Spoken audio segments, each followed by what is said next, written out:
I'm Matt. I'm Kerry. We are the Stagmer brothers of Baltimore Knife and Sword. We're going to be building some of your favorite weapons, and some weapons that you've never seen before. This is Man-at-Arms, Reforged. So in our last episode, Chaos Eater, we got an overwhelming amount of requests from you guys to make Thor's new weapon. And we decided to jump right into the forge, make it as fast as we can, because, well, we wouldn't have this ability to do the show without you, the fans, so this one's for you. Avengers Infinity War, still in the theaters. So throughout the episode, if we're gonna throw out a spoiler, we'll be sure to warn you. So here it is, this is a spoiler. Thor's new weapon is called Stormbreaker. It's part Warhammer, part battle axe. It's an awesome weapon. We see it forged actually in the movie itself, but they don't really do it right. They cast it. We don't really want to ever cast a weapon. So we're going to start off with some forging, do it right. There's going to be a whole lot of overlays, cut and welded. It's going to be like a three-dimensional puzzle. It's going to be an awesome build and an awesome weapon by the time we're done. Let's get started. To make the main body of the axe, I'm going to start out with a piece of 1045. I'm going to square it up in the middle on the power hammer and punch a hole. After that, I'm going to forge out the axe portion, leaving the back, the hammer section, nice and round. After I'm done with my forging, John will make a set of overlays that will complete the desired look. Whenever punching a hole into hot material, you want to use some sort of anti-stick compound. Ilya just crushes up some charcoal, adds some ash, and a little oil, and this will allow him to remove the punch each time he uses it.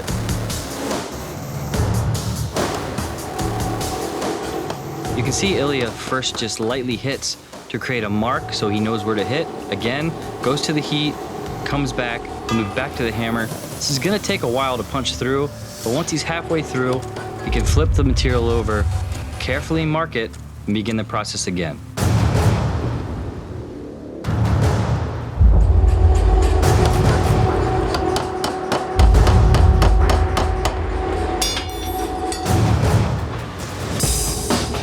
With the central hole now established, it's time to move on to forging the axe blade itself. He's going to first move to the flat dies on the nacelle and pull out what we'd call a bow tie shape that's just flaring out that end into an axe blade.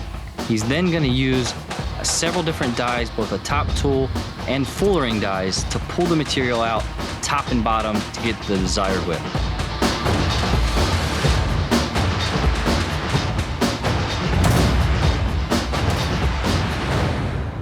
Here I have Thor's new weapon. This is just the foundation. We have a lot more work to do to this, so this is just going to be the roughing. We're going to start hogging the material off. Got to clean up the flats and the hammering.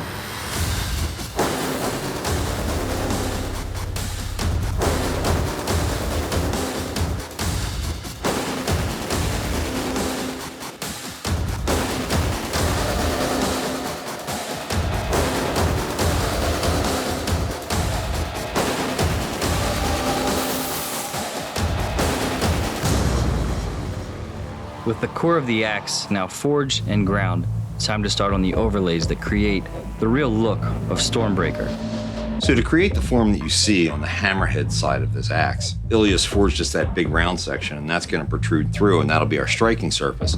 We have a much larger form. If we were going to make that thing solid, we wouldn't even be able to pick it up. We'd probably have a 400-pound piece when we were done. So we're going to build that out of 3/16 steel.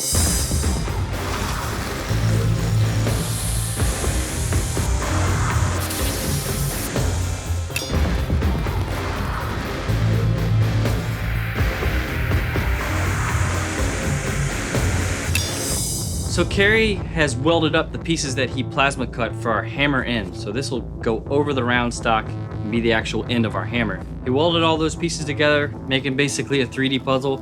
It's now my job to just blend those welds off, make this look like one solid piece.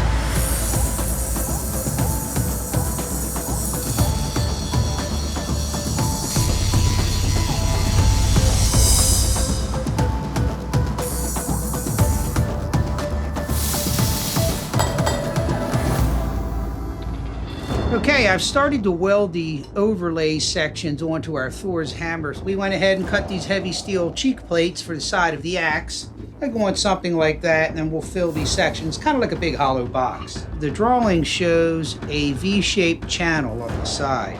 I didn't have any 1/2-inch angle iron, but I did have some box tube. So we notched the side plate, set it in, tack welded it. After I weld on the side plates, I'll come and grind that top half off, leaving the V-shaped channel. Now that we have the first side done, we need to flip it over and do the same thing on the other side.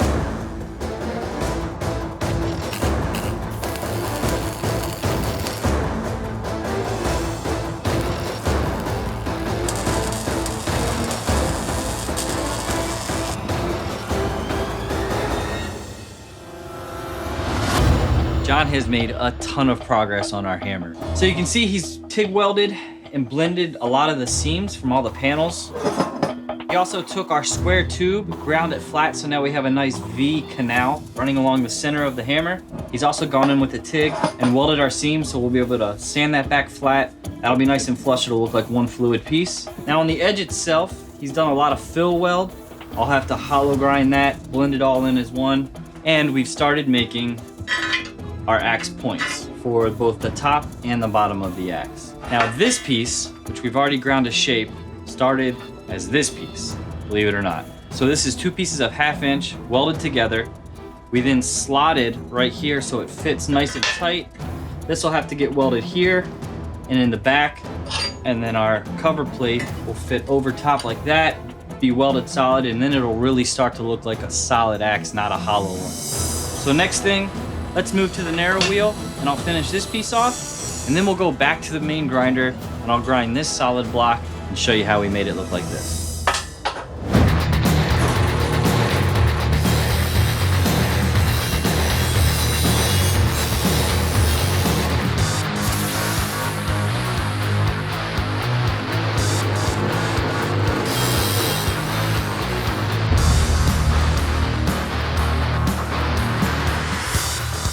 As John continues to build this weapon and weld sections together, Matt will be taking it into the grinding room and blending all these welds. It's getting heavier and heavier as we go, but once we have the handle on, it'll be much easier to hold.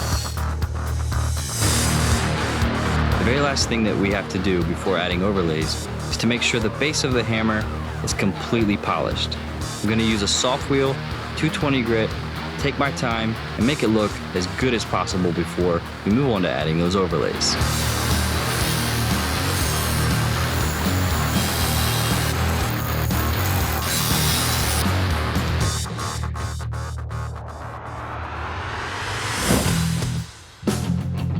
John now begins to check the form for the langettes. These will be the reinforced sections that run around the top of the axe and hammer area and move down onto the wood to give it a lot of strength. Working from the pictures, John's created a pattern where he can lay in these overlays on the blade. But once you have them in metal, they move differently than just if you have a drawing or paper. So he's going to take some time to figure out how to make these fit before he welds them on. So as I promised you all at the top of the episode, if there was going to be a spoiler, I would give you a fair warning. So here it is. Spoiler. The handle for Thor's new weapon is made out of Groot's arm. Anybody who's seen the movie knows it's a pretty epic scene. So somewhere in this pile lays our axe handle.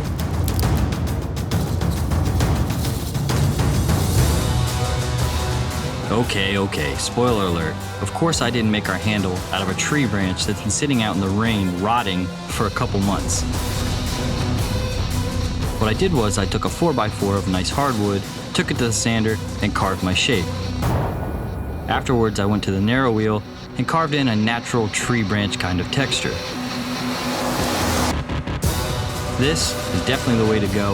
With something this heavy, our hammerhead probably weighs 40 or 50 pounds.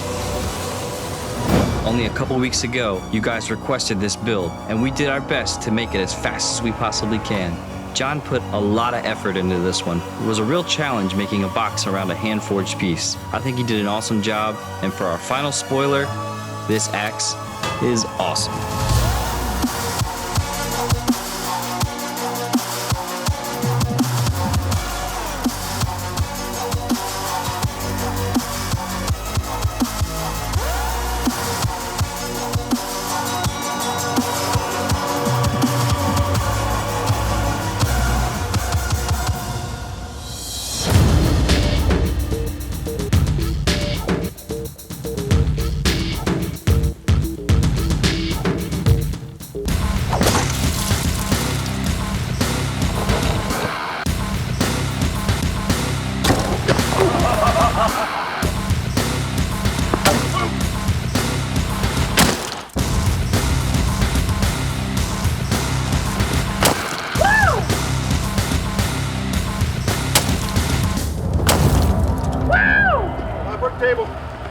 break the table.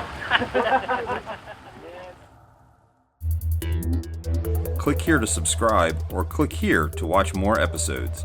Thanks for watching Man-at-Arms Reforged. We need to know what you want the guys to build, so tell us in the comments below what weapons you want to see next.